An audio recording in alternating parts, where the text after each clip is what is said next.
ہر زمانے منافقین ہوں گے، اور یہ منافقین یہ کام کرنے والوں کے دلوں میں ساتھیوں کی طرف سے بدگمانیاں پیدا کریں گے۔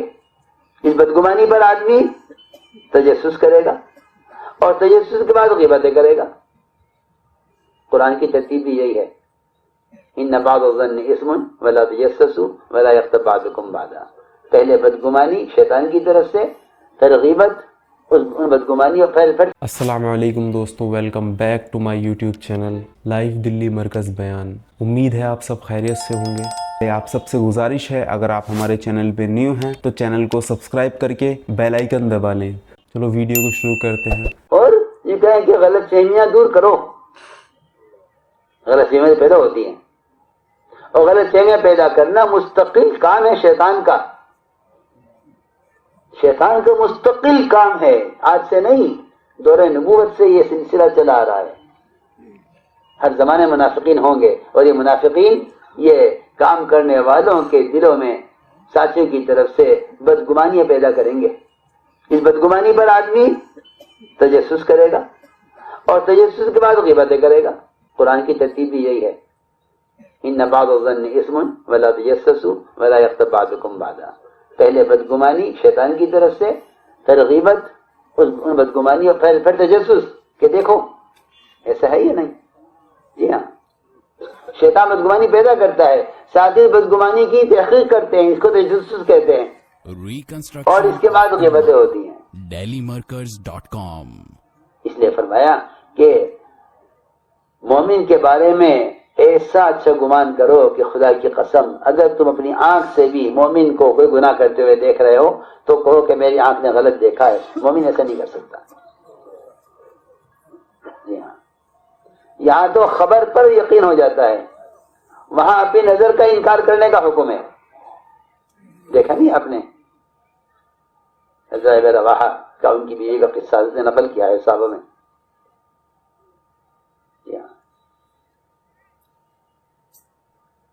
بیوی کا ان کا قصہ نقل کیا ہے۔ یہ اٹھ کر باندی کے پاس چلے گئے تھے، میاں کو غصہ آیا، رواحہ کو چھرا لے کر آئے، بیوی کو قتل جو ہے، بیوی چھرا لے کر آئی شوہر کو قتل کرنے کے لیے، کہ باندی کے پاس چلے گئے تھے رات۔ باندی ہوا کرتی تھی اس زمانے میں بیویوں کی طرح۔ ادھر یہ فارغ ہو کر اس سے کیا بات ہے، یہ چھرا لے کر کیوں، کہ اگر وہاں دیکھ لیتی جہاں تھے تو یہ چھرا تمہارے اندر تمہارے سینے میں گھسا دیتی۔ کہاں دیکھ لیا تم نے کہ آپ باندی کے پاس نہیں تھے؟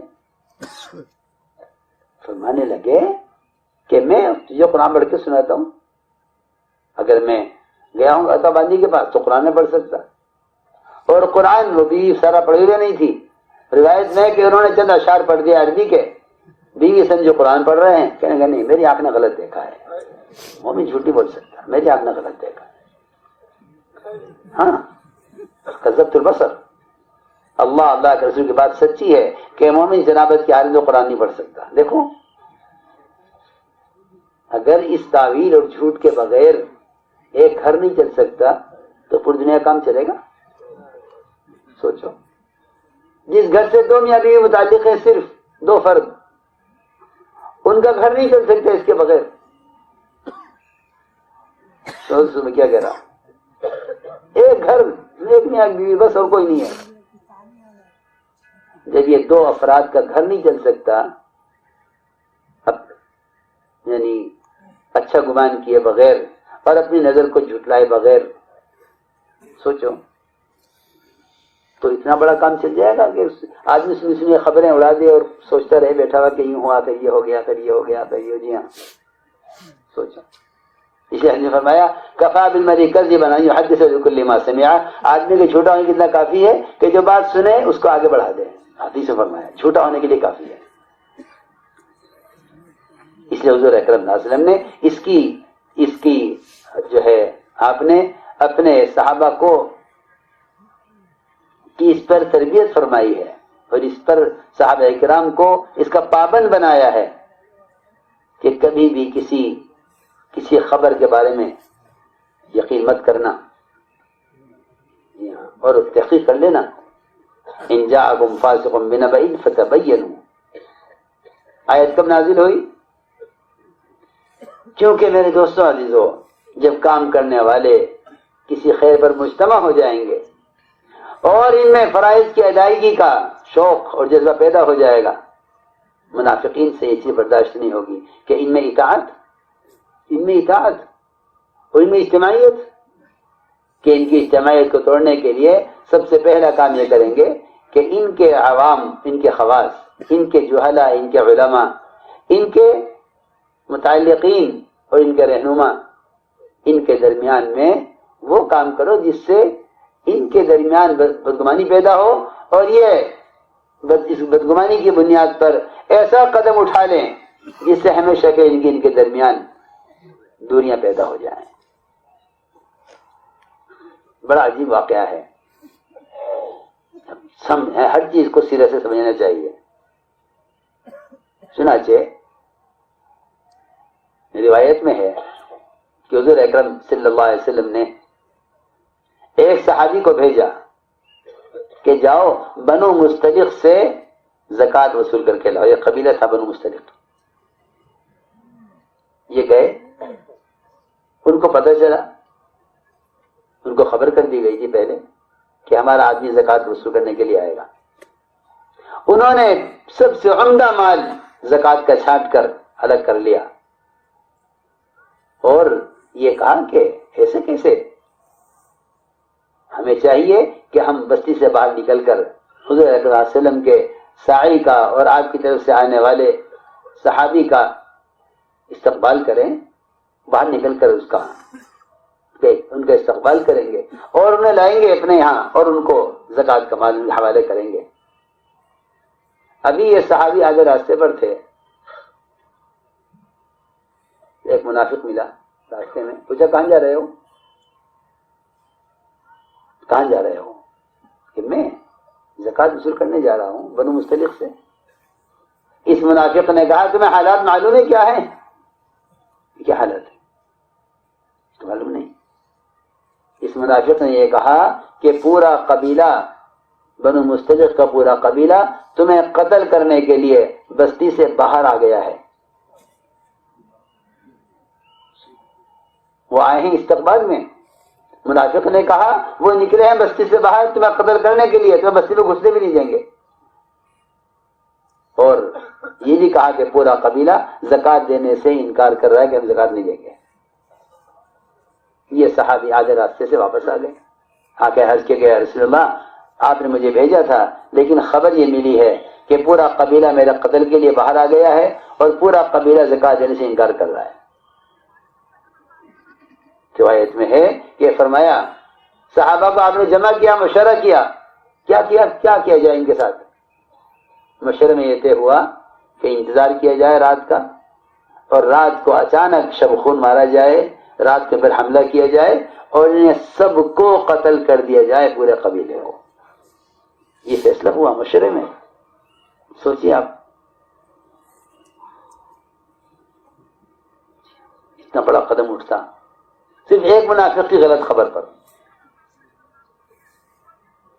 آپ نے فرمایا کہ رات کو حملہ کر کے انہیں قتل کر دیا جائے. دو وجہ سے، ایک تو ہمارے سائی کو قتل کرنا چاہتے تھے، زکوٰۃ وصول کرنے والے کو، اور دوسری بات یہ ہے کہ وہ زکوٰۃ کے انکار کر رہے ہیں، فریضے کا انکار ہو رہا ہے. آپ نے فرمایا جب یہ بات ہو گئی تو ادھر سے آسمان سے قرآن نازل ہوا، ان جاءکم فاسق بنبأ فتبینوا. اگر تمہارے پاس کوئی منافق کوئی خبر لے کر آئے تو تمہیں چاہیے تحقیق کر لینا ان سے کہ ایسا ہے یا نہیں.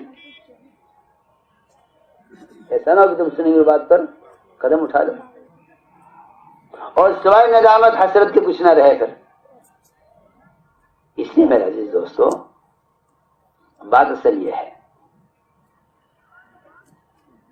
کہ مومن کے بارے میں ہمیشہ اچھا گمان کرو. مومن کے بارے میں ہمیشہ اچھا گمان کرو. مومن کے بارے میں بدگمانی کہ یہ بڑے فاصلے پیدا کر دیتی ہے، کہ مومن کے بارے میں ہمیشہ اچھا گمان کرو. تو ہم نے عرض کیا کہ غلطیاں بے اصولیاں تو ہوتی رہیں گی، لیکن کسی کی بے اصولی پر اس کا مواخذہ نہیں، ہمارا مذاکرہ ہے، اصول کا مذاکرہ کرتے رہو، اصول کا مذاکرہ کرو. بے اصولی کے تذکروں سے بے اصولیاں عام ہو جائیں گی، گناہوں کے تذکروں سے گناہ پھیلتے ہیں، گناہ عام ہوتے ہیں. کہ غلطی کرنے والے غلطی کو چھپانا اور معروفات کے تذکرے کرنا تاکہ معروفات کی رغبت پیدا ہو. منکر کے تذکروں سے منکرات کی رغبت پیدا ہوتی ہے. اس لیے حضور اکرم صلی اللہ علیہ وسلم نے اپنے صحابہ کرام کو اس کی تعلیم دی ہے کہ تم غلط کا جواب غلط سے مت دو. لوگ کہتے ہیں ہم جواب دیں گے، ہم جواب دیں گے. دیکھو میں تم سب سے کہتا ہوں کہ ہمارے یہاں جواب دینے کے لیے صرف کام ہے، جواب تو ہے ہی نہیں. اس لیے کہ وہ آدمی جواب دینا چاہتا ہے جو سمجھے گا کہ اس کی طاقت ملائکہ کی طاقت سے زیادہ ہے. ورنہ اصولی بات یہ ہے کہ جب مقدمہ کوئی عدالت میں جاتا ہے کسی کا تو وکیل کیا ہی اس لیے جاتا ہے تاکہ یہ وکیل آپ کی طرف سے جواب دے، آپ کو جواب نہ دے، آپ کچھ نہ بولے. جج کی بات کا جواب وکیل دے گا، آپ کا وکیل آپ کی طرف سے بولے گا. یہ اصولی بات ہے.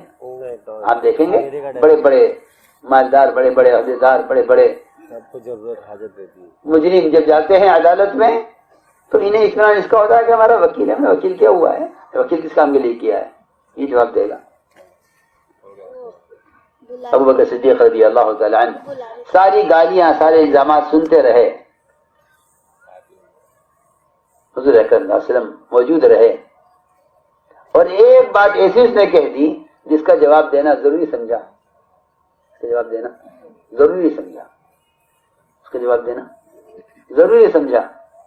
بس اس کے جواب دیتے ہی حضور اکرم صلی اللہ علیہ وسلم پیٹ پھیر کر چل دیا. آپ کہاں جا رہے؟ کہ ابوبکر جب میں نے دیکھا کہ آسمان کا فرشتہ واپس جا رہا تھا تو میں سمجھ گیا کہ اللہ کی مدد اٹھ رہی ہے.